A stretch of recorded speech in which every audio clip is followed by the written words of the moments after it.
Hello, this is Dave, and you are important to me. I just wanted you to know that. I may have not told you that a lot, but as a listener of the podcast, I appreciate you. I appreciate your love of the 80s, and I appreciate you being a listener or a follower of 80s Reboot Overdrive. That means a lot. I know that there's a lot of podcasts that are out there, and they've got their niche and their thing, and somehow you've found this one, and you're listening.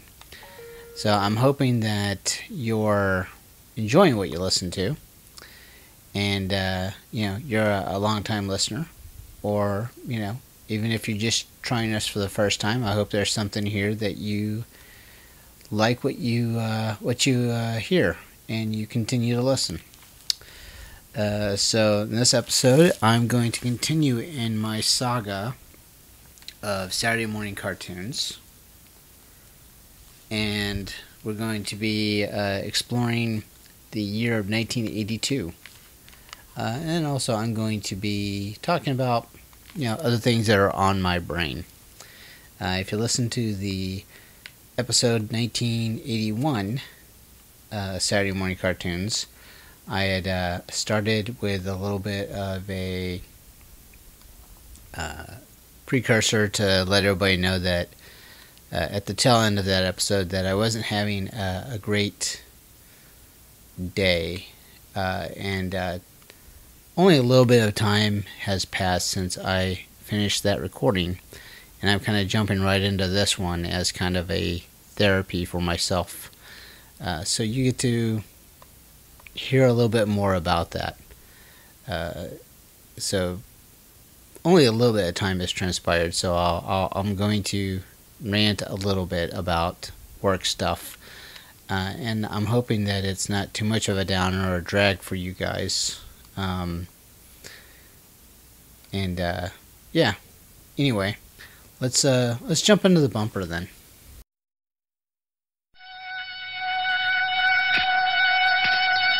Sword of omens, give me sight beyond sight. Greetings, Starfighter. You have been recruited by the Star League to defend the frontier against Sewer and the Kodan Armada. Get ready. Prepare for blast off. Hey, Doc, we better back up. We don't have enough road to get up to 88. Roads? Well, we're going, we don't need roads. Remember, no matter where you go, there you are. This is 80s Reboot Overdrive Podcast. We were dancing just like Swayze when Jennifer Grey had a nose. Oh, how I miss the 80s, but I'm too young to really know. Too young to know. Oh my god. That is like so dated. Alright, so that's our bumper, and this is 80s Reboot Overdrive, and as I said, I am Dave. So I'm going to continue on a journey that I've been doing with a podcasting on my own, going through the cartoons that were on Saturday mornings of the 1980s. I've already talked about the 1980 and 1981, and so we're on 1982.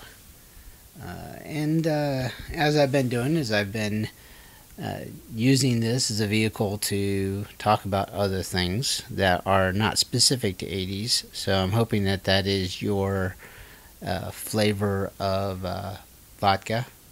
If not, then maybe you can catch us when I'm with Scott and Rose, because those shows are much different, and you don't get so much of the inner dialogue of Dave. So on topic, 1982,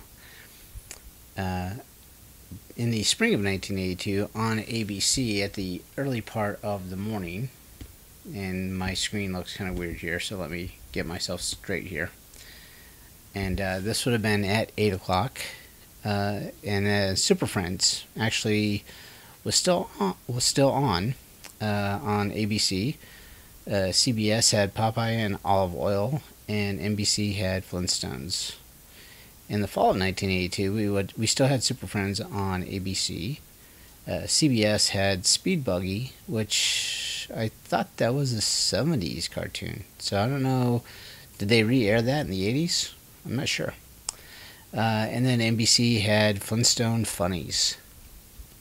8:30 in the spring, ABC would have had Thundar, and CBS would have had Tarzan, Lone Ranger, Zorro.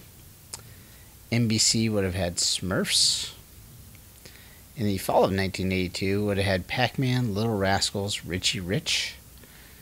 And then you would have jumped into, on CBS, you would have been Sylvester, Tweety, Daffy, and Speedy.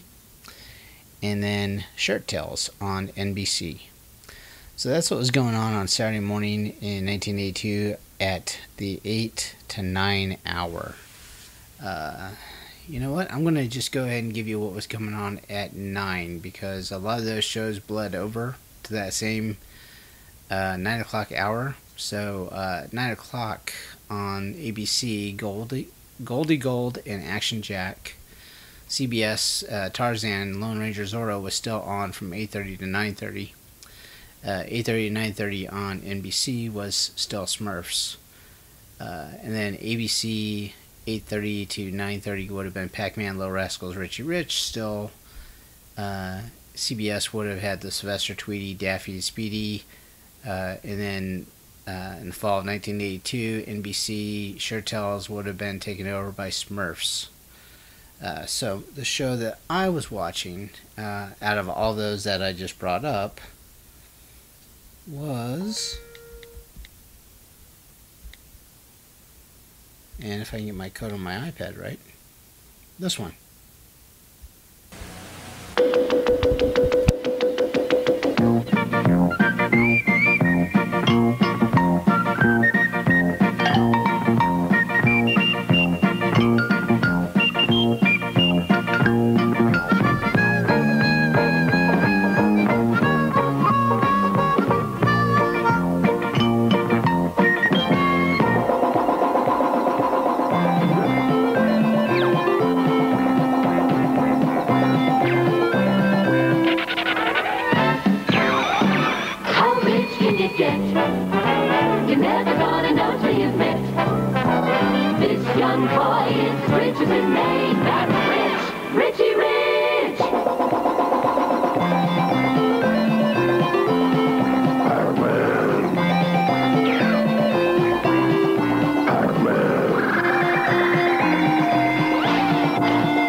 Okay, so that was Pac-Man, Little Rascals, Richie Rich show. I think most kids of the 80s were fans of Pac-Man arcade games. So seeing the Pac-Man become a cartoon in the early 80s was an extension of that love of arcades. And I remember watching it and enjoying it, as cheesy as it was, because, it's one of those things that the 80s did so well, is making a thing that you wouldn't think would be a cartoon into a cartoon. I mean, you think of movies that that shouldn't have been cartoons, but then they became cartoons for kids. RoboCop and Rambo, not kid movies, but yet they got turned into a cartoon property. And then you've just had TV shows that were turned into cartoons, and now this being a video game. but video games were cooler, and I guess I was a little more accepting of them being turned into a cartoon version versus like a Rubik's Cube, for instance. Little Rascals, also for some reason, I've always enjoyed watching those, the black and white serials that they had for those things, and that was just the next evolution of that, was giving them a cartoon. So that was always fun. Always enjoyed the comedic genius of Alfalfa, and all the hijinks of the Little Rascals. So yeah, I think that was definitely one that I was watching and enjoying. So work. What happened? Well, we'll give this as a kind of a continuation story. What happened was, as I was recording last night, I had gotten a text from my boss, who basically had said, "Hey, check your email," and basically it led into a situation where I had to get online and do something for work. And that wasn't the issue, but the reason why I was getting online, I didn't fully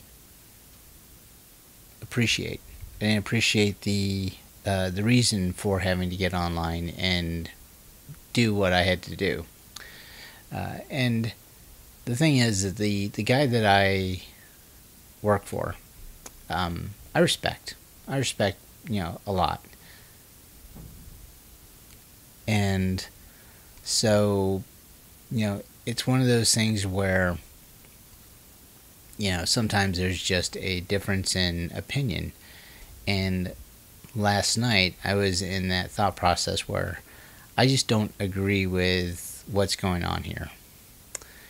And so that was kind of my mindset. And I even went so far as, when I got to work, I was still in that same kind of mindset towards the event. And not that there was a lot of drama going on. It was just my own internal drama around the situation. And it wasn't until I had my one-on-one session with him that I understood that there was a situation before, the night before, that there was a lot more that he had to deal with that I realized that I wasn't aware of, and he made me aware. And then, because he trusts me to share that kind of detail, that he was kind of getting hammered by other forces within the company.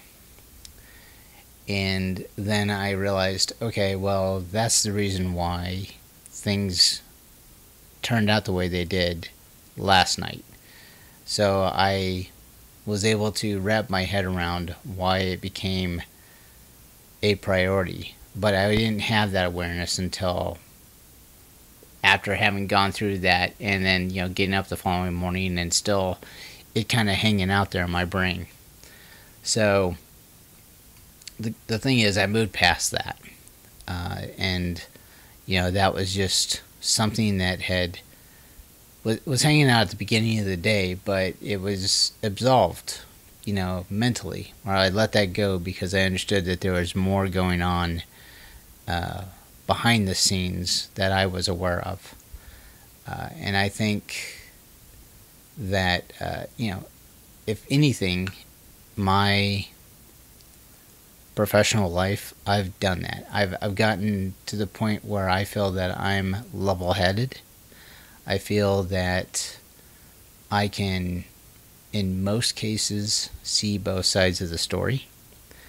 And I guess this is kind of leading into the story that I'm going to share with you next, where I'm kind of probably defending myself to you without you actually knowing a lot of details around what went on.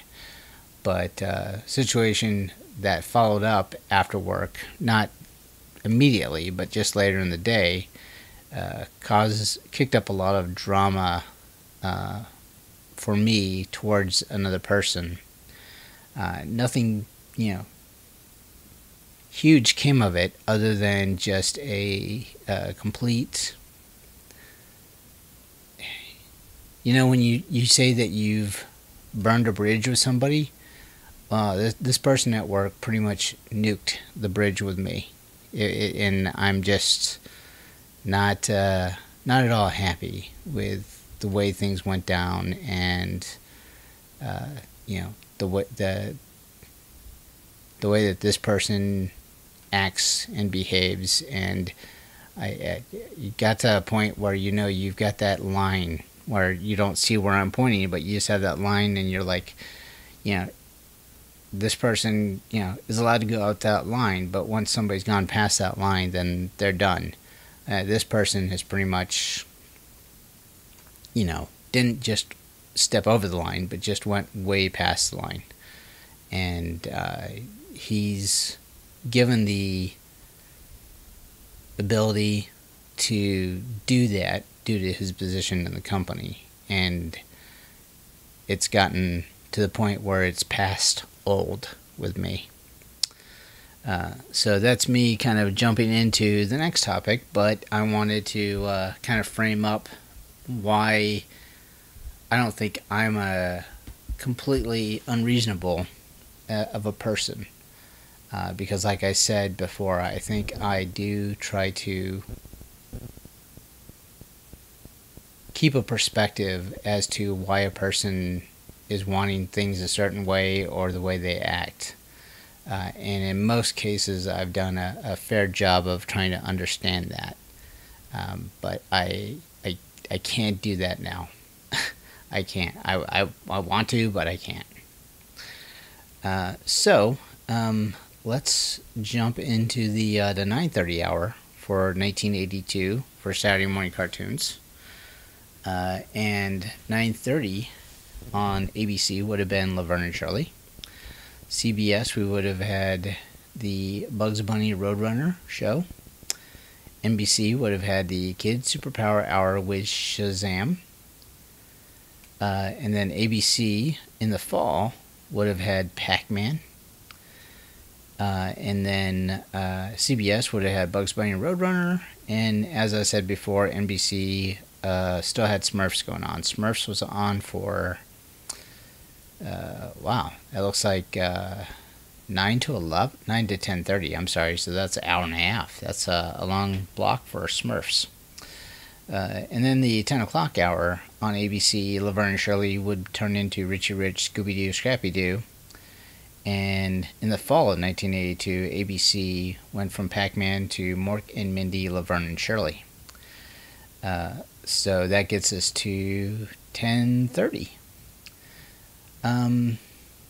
Out of that block, I probably still would have been involved in Bugs Bunny Roadrunner.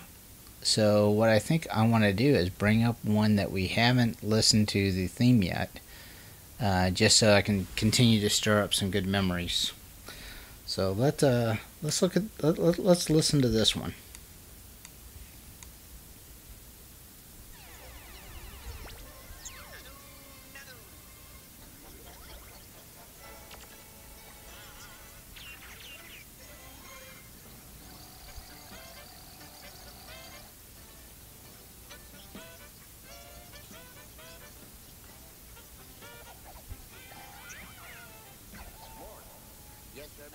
You won't learn anything about that planet playing games.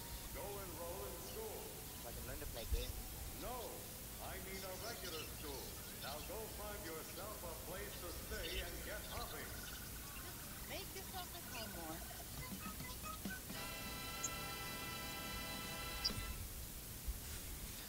Alright, well that wasn't the full intro for, where were we at? We were at Mork and Mindy, Laverne and Shirley, but that was Mork and Mindy. I like the TV show. I don't think I ever watched the cartoon, maybe once or twice, but there was this pink fuzzy dog thing going on that was like a sidekick from Mork, and then he had the weird egg car. I think that was the good people that make TV shows into cartoons. We're having fun with that and kind of taking some creative liberties. Yeah, wouldn't have been something that I really got into. I do remember checking it out once or twice. Laverne and Shirley, I mean, as a 11-year-old, I don't think I had an appreciation for the TV show. In later life, I enjoyed it, enjoyed watching it, but it was much after it was long gone. So it's definitely not something that I would have said, yeah, I want to check out that cartoon. So yeah, that was something that I really didn't really get into too much. So like I said, I know that I was probably still watching the Bugs Bunny Roadrunner show and Elmer Fudd and Yosemite Sam and those guys. So where are we at? We're still talking about work, aren't we? So kind of what happened with this guy, and the reason why he kind of really torqued me in a major way, is that he thinks he's always 100% correct, and the rest of us don't do our jobs effectively. And so much that when he talks to you, he gets into a soapbox around the way things should be done. And he believes that we should be spending more time tweaking a process to get 100% correct rather than just getting the job done. And I guess in some cases he's right, but in some cases it's not practical because you've got a lot of other priorities and things going on. And he's just, he can't frame his mind around there being other priorities within the company other than his. So that's where his mindset is, and once he gets into his I'm on a soapbox mode, and you try to talk to him and explain to him, here's my point of view, and here's the way things are, and the rest of the company, or in my area of the company, I'm not by all means an expert at the company I'm at. I've only been there for a year, and he has been there longer, but that doesn't make it where my opinion's invalid. I've got over 20 years of IT experience, so I bring something to the table, and I should have something to offer as far as the way to do things. The other thing that bugs me is that I'm never a guy to pull rank and say, you listen to me because I'm a manager. But I find myself, when I'm talking to him, trying to convey to the fact that, hey, I am a manager within the company and you aren't. And maybe you should be listening to me. And he has a way of coming across very condescending. And today was more than ever condescending. And my person above me, my director, he had to intervene. He had to get on a call and play mediator between the two of us. And this guy even is condescending to him, the director. And he's below, as far as job level, a manager level and a director level. So that just really bugs me that not only does he talk to me like that, but he also talks to my boss that way. Somebody that I respect. And I just don't think that this is something that he should be allowed to get away with on a regular basis. But due to his station in the company and who he directly supports, he gets away with it. And so that's me being very general about this guy, and giving you kind of a snippet of what was going on. without giving you a lot of context, but that's the way he is, and that's the way he's wired. And it's just today. It went over the line of me being frustrated with him, and I don't think I've ever felt that way on a professional level towards anybody, where I was just so utterly frustrated and wanted to, just be to the point where I was just ready to just walk out the door. I was livid, just absolutely livid, that I had to actually, when I walked next door to my director's office, I caught myself having to breathe, having to remind myself to breathe for a minute before talking. And he actually, my director, thanked me for being that level-headed, because he had been there too. He had been there talking to this guy where he understood that that's what happens with this guy. And he's actually done it longer than I have. Yeah, it was like it pushed the wrong buttons today. So, back on topic for the 1982 Saturday morning cartoons. Where did we leave off? We actually talked about Mork and Mindy already, so we were at the 10:30 hour. So 10:30 in the spring of 1982, ABC still had Richie Rich, Scooby, Scrappy-Doo on. CBS still had Bugs Bunny, Roadrunner. NBC had Spider-Man and His Amazing Friends. Fall of 1982, Mork and Mindy, Laverne and Shirley was still on ABC at 10:30, but CBS had Gilligan's Planet. And then 10:30 the same time, NBC had Gary Coleman. And then, we're almost done. So let's go 10:30. What was I watching on 10:30? Let's bring up this one because it seems kind of fun. We've got a brand new story about the castaways. We left our tiny island after years and months and days. We built a little spaceship. It's crude, but it could fly. We left home and lost our way between the stars and sky. We went from an island to a star, lost on Gilligan's Planet. Gilligan and Skipper, the millionaire, his wife. The professor, the movie star, and Mary Ann began a brand new life. What creatures we encounter. What riddles do we face? What mysteries now haunt us in a strange, enchanting place. Our adventures are the best by far. Here on Gilligan's Star Planet. Oh, yeah. So that was Gilligan's Planet. I did not watch that one at all, but I wanted to play the music for it, or the intro for it, because I thought, well, it's going to be fun. I know the other one that would have been kind of fun to bring up was Gary Coleman.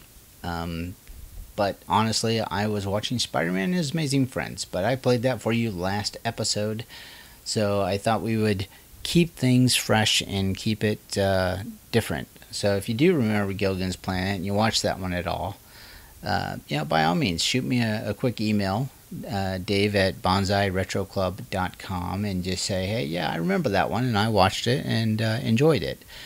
But Gilligan's Planet honestly did nothing for me. I don't even remember checking that one out. I knew it was on, but it had been one of those things where I may have passed by it quickly going to another channel to catch Spider-Man and His Amazing Friends. So do I still vent about work, or should I just jump right into the 11 o'clock time frame for 1982 Saturday morning cartoons? I don't know. I don't know if I want to spend even more time, mental energy about the work thing. I've already kind of been hanging out there since it happened this afternoon, It's now 7:30 p.m. So enough time has kind of passed. I've had, a drink of scotch. I've watched about 20 minutes of Big Bang Theory, which is always fun. And if I can't get my mind off of things watching Penny, then then I don't know. There's no saving me. Or should I say the fabulous Penny? Penny. Anyway, so yeah, I don't know. I don't want to think about the work thing anymore, but it's out there.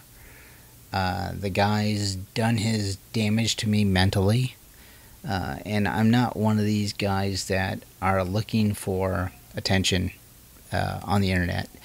I'm not going to go to Facebook and post, how I had a crappy day, in hopes that, people are going to, put the sad face on that, that update.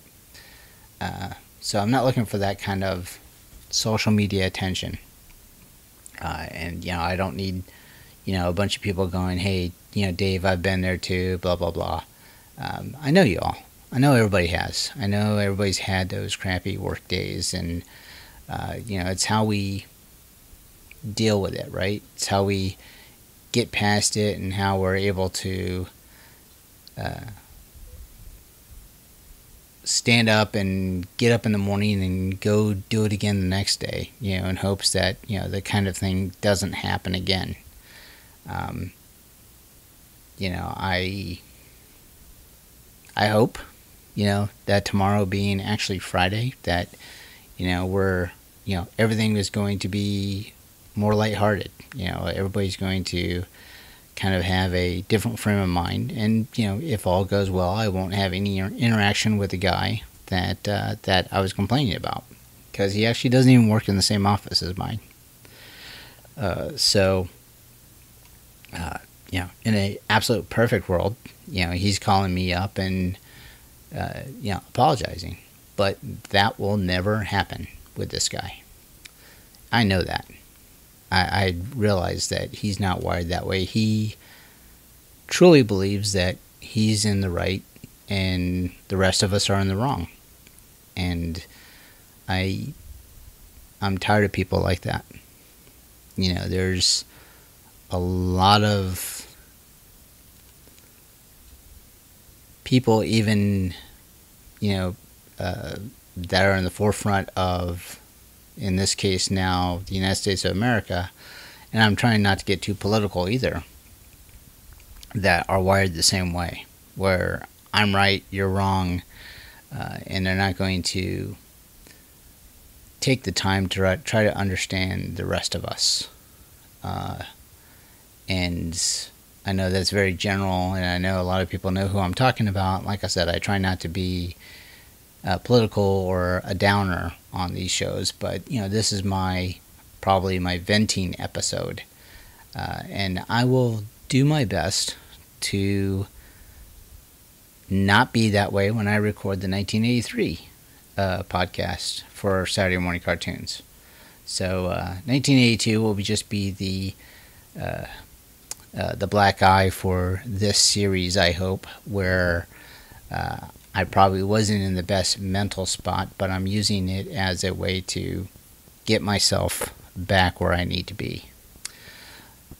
So let's jump into the 11 o'clock time frame for Saturday Morning Cartoons in 1982 in spring. There was Fonz on ABC, and at 11:30, Heathcliff and Marmaduke would have came on. And then CBS at 11:30, you would have had Black Star. And NBC, you would have had Space Stars. ABC in the fall of 1982 would have had Scooby and Scrappy-Doo Puppy Power. CBS gave you Pandemonium. And at 11:30, that would have given you Meatballs and Spaghetti. And then NBC, in the fall of 1982, would have given you Incredible Hulk and Spider-Man. So, let me pick one of those intros for you. we will, here we go.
Alright, so that was the Incredible Hulk TV or cartoon intro. Important note for those of you that are fans of the podcast and you listen to GammaCast, I did rip off a little bit of that intro and put that into the bumper on GammaCast. So if you listen closely, you would hear the that Incredible Hulk intro there. Because I was a fan of that cartoon in the 1980s. Just really liked it. I did really kind of like the mythos of the Incredible Hulk back in the 80s. I probably didn't get into the TV show that much that had David Banner instead of Bruce Banner, because I guess I didn't understand how the mythology tied together. And I've learned a lot more about that listening to Charlie on GammaCast. So courtesy to him for giving me a little bit of education as far as that it's supposed to be a completely different thing. It's not really even part of a lot of the Marvel canon of the Hulk. Even though there's what we'd like to see tied together. But yeah, as far as that cartoon, blending the Incredible Hulk along with Spider-Man, sign me up. I was watching that one. And you know what? I probably should have brought up the Fonz cartoon also, just because that would have been fun to listen to the intro. But that gives us a little bit of something to look at next time if I remember. Especially if I, don't like any of the other cartoons that were going on there. So, with that, I appreciate everybody continuing to listen, especially about me ranting about things that aren't very positive. I'll do my best to try to be more positive on the next one. So thank you for listening and reliving the 80s with me, and have a good, whatever. Here's that outro. Bumper thingy. Where is my mouse? There it is. Here we go. We hope you've enjoyed this show. This podcast is part of the 80s Reboot Overdrive channel on Southgate Media Group. You can follow us on Facebook on the 80s Reboot group page. We're also on Twitter and Tumblr at 80s Reboot. We invite you to check out all the wonderful podcasts and blogs available at southgatemediagroup.com. And thank you for reliving the 80s.